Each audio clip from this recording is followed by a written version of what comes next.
Hello, everyone. Hello, good morning, good evening, and good afternoon, and wherever you are, wide, wonderful, beautiful world that we live in, you are very welcome to the Soft System Size to Sales. Every week, we go over a little step within the sales process to really understand and get some ideas, share some best practices of uh, our knowledge, and some other knowledge that we have around systems and sales and the soft side. So this week we're looking at the area of that incredible area of objection handling.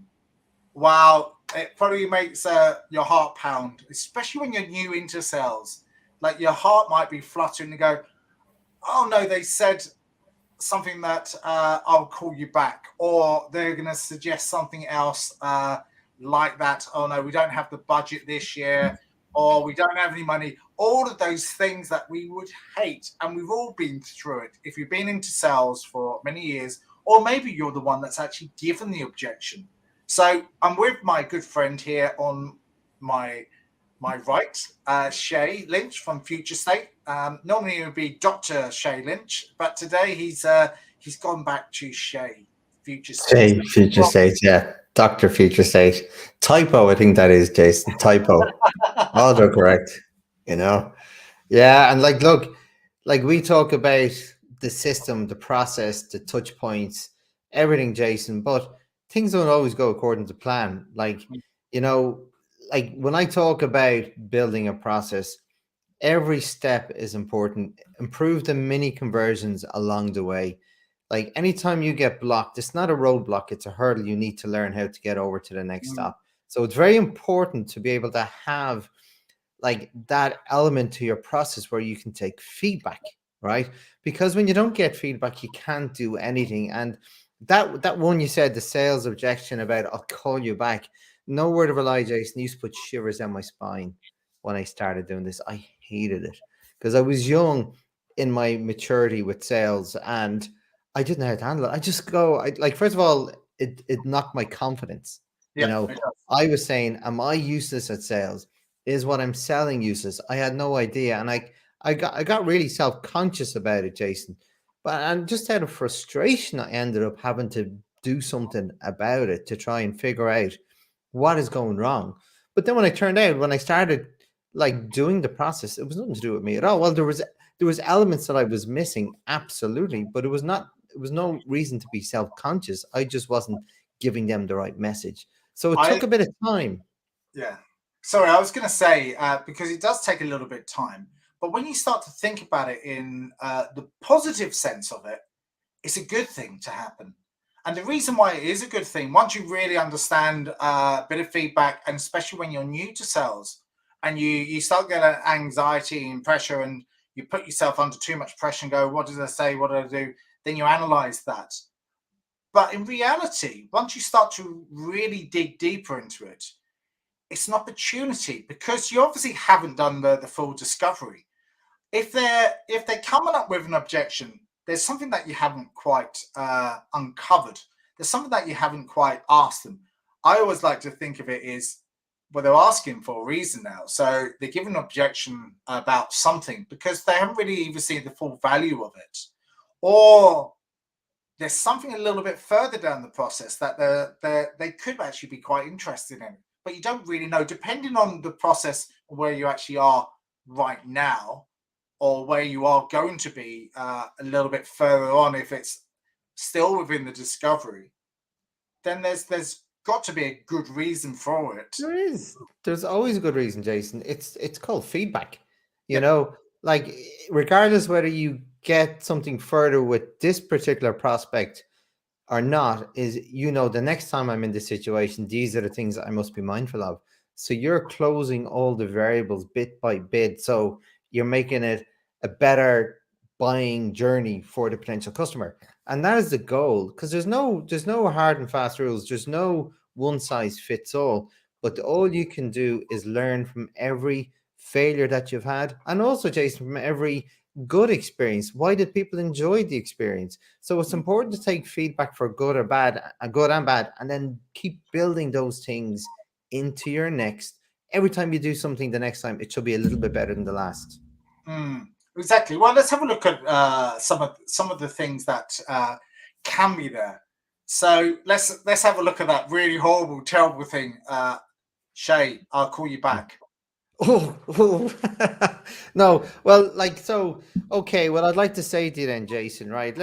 Let's call it a spade a spade. You're subtly rejecting me here, right? But what I'd love to know is, I'd love to know, was it something I missed? I know that you're in the marketplace for something like this, but is it something I missed? Did I not give you enough information? Was there documentation? Or is it that you just didn't like the price point? Or was it something to do with the service? I'd love to get some feedback. So I'd love to learn. So, because my goal is to help people and solve their problems. So if I'm missing something, I'd hate for an opportunity not to move forward just because I missed something. So if there's any feedback you give me, I would really appreciate it. Yeah, you could. Yeah, that's a really good way of looking at it. For me, I would probably go. Look, I really understand. Sorry, Jason, before that. Go. Jason, I'll call you back. You'll call me back. Okay, excellent. So you will call me back. Just so I understand, what we had a look at, because I'd really like to understand for myself, what didn't you maybe quite didn't understand about the questions that I was asking? I'd like you to just really have a look at that. Just, is it okay to spend a few more moments just so I can self-analyze and make sure that what we've discovered so far that you're actually okay with? Is that all right? Because what I really want to understand is where we actually are right now within the process. Is this something that you'd like to have or like to find out more about? Just so that we're both on the same wavelength. If this is something that you like, then we can carry on. If this is something that you're not quite sure of, would you mind if I can ask a few more questions? Just so we can discover where there might be a few challenges with what we're actually offering, the service, the product, or whatever it might be. But there's certain elements that you can actually suggest along the way. Yeah. Outside of this. Absolutely, but Jason. The key thing is the opportunity, and I think we really have to discover if I'm throwing something like that back to you, is your body language going away, and if you're just going, because you should be able to tell where they actually are.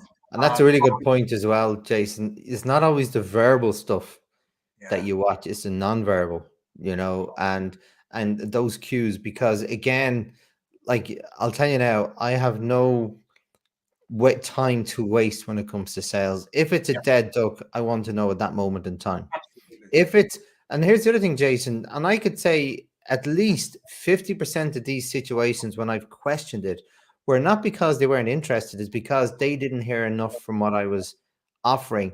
And I was missing a cohort of, like, my service that would have been interesting to them. So it was on my mistake. And I ended up getting business through that. And if I didn't question that, it would have been gone. Because, we know us Irish, we don't always tell you the directs. Like, we don't want to hurt your feelings. So that's why we say, I'll call you back, you know? It is. And like, for us salespeople, we'd just like to know the truth. Is this something that you can avail of now? Is it something that you want to do? Oh no, I need to speak to my uncle, brother, auntie, whoever, wherever the situation. I've heard them all, and people go in. Just say if you want it or not. I give an example. Is my insurance broker cornered me a couple of years ago, and he was trying to. He was getting me. Opened up his laptop, and he's trying this process with the laptop and pushing me into a corner. And I just said, I'm afraid I'm not interested in any of this. I've just told you at the beginning, this is not what. And I was getting really annoyed by his approach, because it was that yes ladder approach, and he pushed me in a corner, and I just said, look, I'm not interested. This is not for me. I'm not going to do this. And I'm not going to tell you anything indifferent, because that's the way I'm brought up. I'm a salesperson myself, and you're selling to me, and I don't want to be sold to. All I want to be given is the asking the right questions, I'm peeling the onion, finding the right things. And if it's right, that we move on to the next stage. And that's where the objection handling is. Yeah, and that's exactly it. And it's great. And there's so much, whether you get to sale or not, Jason, it's really important to leave the meeting on the right footing. Because, Yeah. first of all, you know yourself in sales, even if you can't genuinely help that person, I love to see, can I know someone that can genuinely help that person? So I will still try and help them. And then they become a part of my network, Jason. And again, if you leave it on the right footing, and more often than not, when I've walked away from a meeting because there genuinely wasn't a good fit on their behalf, they've come back to me a few months later, like I said, I know there wasn't a good fit, but I know a company that may be a good fit for your service. So I'd like you to put in touch. So it's really important to ensure that meeting, even if it's not leading to a sale, it leaves on a positive footing, because you never know what's going to come next. And I can tell you so many times, Jason, where something else has happened down the line. And I think you just have to be honest, and hopefully the honesty side of it. But I always like to don't go into selling mode. That's the key thing. If you're going into selling mode straight away, and I think you're going to miss the trick here, because you really haven't asked enough questions. If they're going to give you that obstacle, I will call you back. Maybe there is a real reason that they will call them back. Maybe there are other people that they need to be into the equation. So maybe there are other silent partners that you haven't discovered in the first initial discovery call. So if there is a situation that they do need to ask and to call you back and say, well, let's schedule a time tomorrow or Thursday or Friday or whenever it is, so we can get everyone else in the room. Would that be okay? So if there's John, Roger, Mark, Mary, whoever it might be, depend on the size of the organization. And I've had that before. And that was one of the things that I did say, oh, is there anyone else that needs to be in the decision-making process right now? If you need to do that. Or can we, if there is to just to make sure that you've got all your ducks in a row. Sorry for the bad analogy there, but just to make sure that who else needs to be here? Have we asked the right questions here?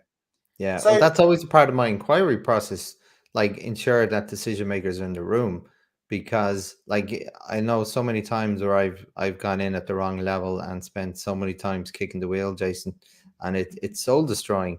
So it's actually part of my inquiry process now, that who do I need to talk to progress this conversation? Because that's really important. They need to hear it too.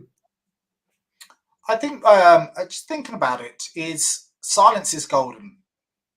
And I pause there, and rather than just rush into something, I think that key soft skill is just to listen, reflect before you just automatically go into that emotional, irrational behavior, go straight back to them.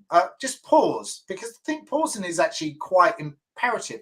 5 seconds is really good because it allows both people to think about the scenario, the situation. Oh, I'm not interested. This is not the right fit for me. The budget might be for, I don't have the budget for this.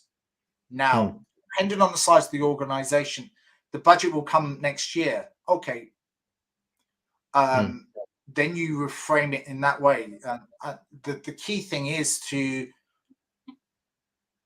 paraphrase back to them exactly what they've just said over the last couple of sentences. So you mentioned this, you mentioned that, and repeat back to them some of the strategic points without actually pushing people into a corner, but just relay what they've actually said, just so you're clear. Yeah, and just to add to that, one of my other now this is not something I would use, Jason, because it doesn't suit the type of service I provide, but it has done for some of my customers, like a part of when we're working through this process. One of the stuff that's worked well for them, Jason, when they have the right decision makers in the room, is like, again, so let's call a spade a spade. Like, obviously there's something's gone wrong here, in the conversation. But what I'd love to know is, what would it take to do business today? What am I missing? What did you not get in the conversation? What would I should have said to organize or to progress this conversation further? I would love to know, because again, it may not go somewhere, Jason, but you can also get feedback to know what they really want. What did you miss? in order for them to go, yes, this is something I truly want today, and I'm going to go with it.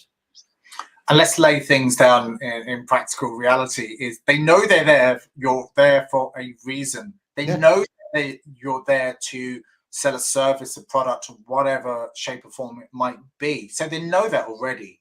If they're not willing to buy, then okay, let's depart company. And I think that's the best thing to do, is stop wasting each other time. If they don't have the money, but then maybe they're just educating themselves on what is out there.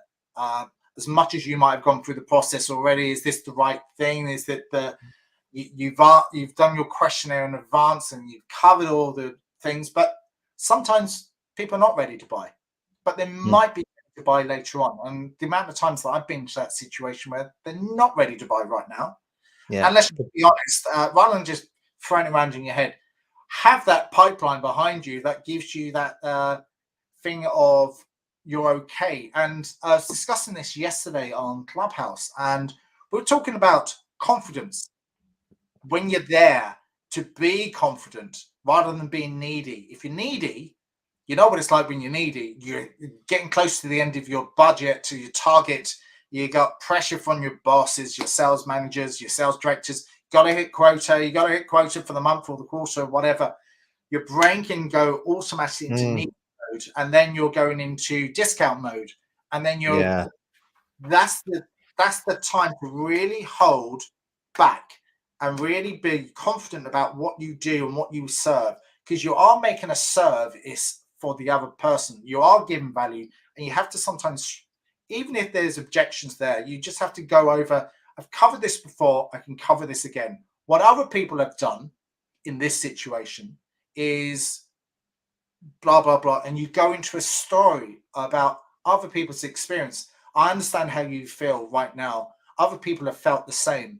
And I'll give you a scenario, and we talk about a particular client, a customer that has had the same objection to you. But what they discovered is they went over this, that, and the other, whatever the service might be. And once they actually saw the value is, and once we actually tested it within the market, or once we actually saw it actually moving forward, then they discovered that it was actually the value and the cost was next to nothing, or whatever it might be, especially when you talk about money. Yeah. So speaking about money, Jason, right? Other objections, like what objections would you see? Do you ever get price objections in what you do? Yeah, I think you get price objections all the time. Something the cheeky thing that I've done as well is, and I do it all the time, is, so what do you think is of value to you? Have you ever bought something where you think it's expensive, but really once you actually start to use it, you actually go, well, this is actually quite cheap. This is actually really good value for money. This is actually, never say the word cheap. Apologies for saying that, but this is really good value for money. Like, we've all been in that situation where we've seen and we might have bought something and you think initially it's expensive, but once you start to use and utilize it, you go, oh wow, this is actually better than I thought it would be. It's actually faster than I thought it would, or whatever it might be the scenario. I think it again is you have to create the value back in, so the price actually shrinks. So what they're gaining, the money doesn't mean anything. I know for me, and probably for you, because you just bought a really expensive watch. But what was going through your mind when you actually bought it? And this is the same as the buyer's journey, is you didn't see the cost. What you did see is, oh, it does this, it's waterproof. Actually, it charges itself. It actually creates maps. It's actually got a Bluetooth connection. This will be really useful when I actually have it, when I'm running in the mountains. And this is really useful.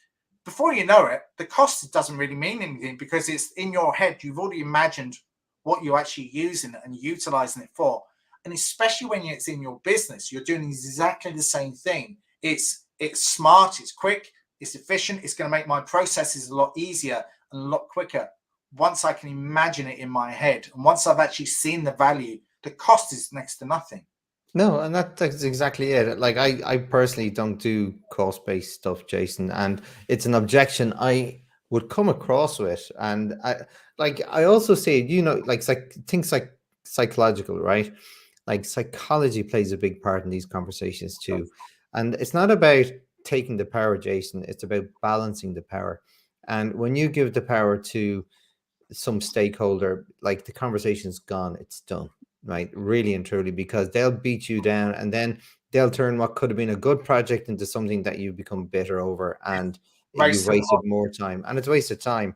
So what I do, Jason, when someone like, and it's normally when I'm presenting about, like when I'm asking questions, some stakeholder like purchasing or from that line of procurement or someone like that, they'll go, so what's your price per day? And like just out of the blue, Yeah. and I go, sorry, I don't do price per day projects, and most people will may sit, but then some people will keep digging, Jason, and they'll go, well, we need to understand your price, and I'll just go, well, like my price depends, and it depends on what, and I go, it depends on what you want, Yeah, you know. exactly. I Exactly. I need to figure out what you need, so then I can give you a proposal, and that's what my cost will be, and it'll be about basing whatever I do, and that will give you a return on investment. And some people will still go again, Jason. Most people stop there, but then the third one, and I actually enjoy when they do this too, Jason. And Mm. again, it took a while to have this confidence, but they'll go, sorry, we just need a cost. We need a cost. And I'll go, sorry, if this is a cost-based project, I'll walk away because I don't do cost. It just tells me that you're interested in doing something at the lowest possible cost. You don't actually care about the value side. And if that's your case, I'll walk away. That's no problems, no hard feelings. I'll walk away. I And think that's a really good thing to do, and like I've done similar things to that because it's time, effort. Like when they ask you a price, it's like, based on what? What do you want? I'm not quite sure. I don't think we've actually got there yet. I need to find out a lot more details, exactly what you do want, so I can design it in the way that is going to work for your business, especially in training and development. Is it day? Is it half a day? Is it coaching that you want afterwards? Is it something specific that I need to do extra work for? Because it's delivering something is only a very small part of it. It's the design elements, it's the it's all time the work taken. in the background, Jason. Like, Is it off the shelf? Or is it bespoke? And I'll give you an example. Is someone last year asked me for a cost of some training, and so again I was going, of what? Said, oh, I just need a cost. I said, okay, for what? Oh, they need sales training. I was going, okay, what sort of sales training they need? Oh, they just want to go in there and do some sales training for the day. So I don't understand what this is. So can I actually speak to the end user or the people actually, so I can really understand where their challenges actually are, what they actually need to understand, what they need to overcome. Is it a day? Is it 2 days or whatever? So you're absolutely right when it comes to that. yeah, no, it's so important. And the key message here, Jason, no matter what type of objection you get, you have to get feedback, you know, or it's again either feedback or qualification. If someone is price, that's you're done, you're out, you know. And if that's what their value is and that's not what your value is, there's going to be a misalignment from the very beginning. And again, if you actually take on the project, which I've done in the past, it'll go, nobody will be happy because there will be arguments along the journey. Yeah, price, it's not a race to the bottom. It should be, especially if you're a consultant or whatever it might be, is it's value. It's All always about value.